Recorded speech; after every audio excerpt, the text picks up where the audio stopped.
26 ದಿನಗಳ ನಂತರ ಸೋನಂ ಉಪವಾಸ ಸತ್ಯಾಗ್ರಹ ಅಂತ್ಯಗೊಂಡಿದೆ. ಉಪವಾಸ ಸತ್ಯಾಗ್ರಹ ಅಂತ್ಯ ಕುರಿತು ವಾಂಗ್ಚುಕ್ ಟ್ವೀಟ್ ಅನ್ನು ಮಾಡಿದ್ದಾರೆ. ಹೊಸ ಹೊಣೆಗಾರಿಕೆ ಆರಂಭ ಆಗಿದೆ ಅಂತ ಟ್ವೀಟ್ ಮೂಲಕ ತಿಳಿಸಿದ್ದಾರೆ.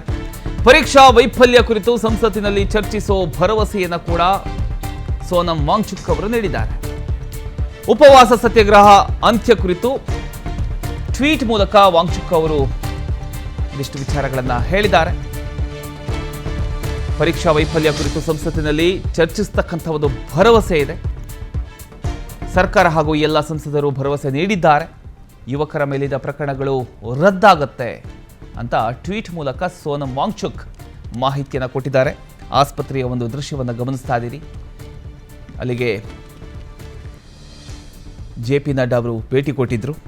26 ದಿನಗಳ ಸುದೀರ್ಘ ಉಪವಾಸ ಸತ್ಯಾಗ್ರಹ, ದೇಶದ ಗಮನ ಸೆಳೆದಿದ್ದ ಹೋರಾಟ ಈಗ ಅಂತ್ಯಗೊಂಡಿದೆ. ಆದರೆ ಸೋನಂ ವಾಂಗ್ಚುಕ್ ಹೇಳ್ತಿರೋದು ಇದು ಅಂತ್ಯ ಅಲ್ಲ, ಹೊಸ ಹೊಣೆಗಾರಿಕಾ ಆರಂಭ. ಉಪವಾಸ ಸತ್ಯಾಗ್ರಹ ಮುಗಿದ ಬಳಿಕ ಸಾಮಾಜಿಕ ಜಾಲತಾಣಗಳಲ್ಲಿ ಮಾಡಿರತಕ್ಕಂಥ ಒಂದು ಪೋಸ್ಟ್ ಈಗ ವ್ಯಾಪಕ ಚರ್ಚೆಗೆ ಕಾರಣ ಆಗಿದೆ. ಆ ಒಂದು ಪೋಸ್ಟನ್ನು ಕೂಡ ನೀವು ಗಮನಿಸ್ತಾ ಇದ್ದೀರಿ. ಕಳೆದ 26 ದಿನಗಳಿಂದ ವಿವಿಧ ಬೇಡಿಕೆಗಳನ್ನು ಮುಂದಿಟ್ಟುಕೊಂಡು ಉಪವಾಸ ಸತ್ಯಾಗ್ರಹವನ್ನು ನಡೆಸ್ತಾ ಇದ್ರು ಸೋನಂ ವಾಂಗ್ಚುಕ್. ತಮ್ಮ ಎಕ್ಸ್ ಖಾತೆಯ ಮೂಲಕ ಹೋರಾಟವನ್ನು ಅಂತ್ಯಗೊಳಿಸಿರುವುದಾಗಿ ಘೋಷಣೆ ಮಾಡಿದ್ದಾರೆ. ಜೊತೆಗೆ ನಮ್ಮ ಹೋರಾಟ ಮುಗ್ದಿಲ್ಲ, ಈಗ ಹೊಸ ಜವಾಬ್ದಾರಿ ಆರಂಭವಾಗಿದೆ, ಈಗ ಚರ್ಚೆ ಮಾಡ್ತೀವಿ ಅಂತ ಹೇಳಿದ್ದಾರೆ. ಒಂದಿಷ್ಟು ಭರವಸೆಯನ್ನು ಕೂಡ ಕೊಟ್ಟಿದ್ದಾರೆ. ಸೊ ಎಲ್ಲರೂ ಕೂಲಾಗಿರಿ ಅನ್ನುವಂಥ ವಿಚಾರವನ್ನು ಟ್ವೀಟ್ ಮೂಲಕ ತಿಳಿಸಿದ್ದಾರೆ. ಇನ್ನು ಸೋನಂ ಉಪವಾಸ ಅಂತ್ಯ ಕುರಿತು ಅಭಿಜಿತ್ ದೀಪ್ಗೆ ಟ್ವೀಟ್ ಮಾಡಿದ್ದಾರೆ. ಸೋನಂ ಅವರ ಅದ್ಭುತ ತ್ಯಾಗ, ಧೈರ್ಯಕ್ಕೆ ಕೃತಜ್ಞತೆ ಹೇಳ್ತೇವೆ. ಇಡೀ ದೇಶದ ಆತ್ಮಸಾಕ್ಷಿಯನ್ನ ಬಡಿದೆಬ್ಬಿಸಿದ ಸೋನಂ ಸರ್, ದೇಶದ ಸೋನಂ ಅವರ ಜೀವ ಅತ್ಯಂತ ಅಮೂಲ್ಯ. ಜಂತರ ಮಂತರ್ನಲ್ಲಿ ಪ್ರತಿಭಟನೆ ಮುಂದುವರಿಯುತ್ತೆ. ಧರ್ಮೇಂದ್ರ ಪ್ರಧಾನ್ ರಾಜೀನಾಮೆ ನೀಡುವ ತನಕ ಈ ಹೋರಾಟ ಮುಗಿಯಲ್ಲ. ರಾಜೀನಾಮೆ ನೀಡುವ ತನಕ ಶಾಂತಿಯುತ ಪ್ರತಿಭಟನೆಯನ್ನ ಮಾಡ್ತೇವೆ.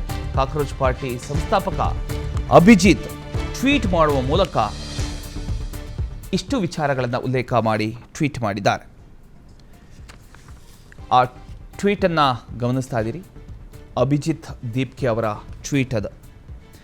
ಸೋನಂ ಉಪವಾಸ ಅಂತ್ಯ ಕುರಿತು ಅಭಿಜಿತ್ ದೀಪ್ಗೆ ಟ್ವೀಟನ್ನು ಮಾಡೋದ್ರ ಮೂಲಕ ಸೋನಂ ಅವರ ಅದ್ಭುತ ತ್ಯಾಗ, ಧೈರ್ಯಕ್ಕೆ ಕೃತಜ್ಞತೆ ಹೇಳ್ತೇನೆ ಅಂತ ಕೂಡ ಅವರು ಹೇಳಿದ್ದಾರೆ. स्ट्राइक तोड़ दिया है, तो इससे हमें बहुत ही खुशी और राहत मिली है, क्योंकि सोनम सर की जो लाइफ है वो इस देश के लिए बहुत ज्यादा कीमती है. कॉकरोच जनता पार्टी का जो प्रोटेस्ट है जंतर मंतर पर, वो वैसे ही चलता रहेगा जब तक धर्मेंद्र प्रधान इस्तीफा नहीं देते.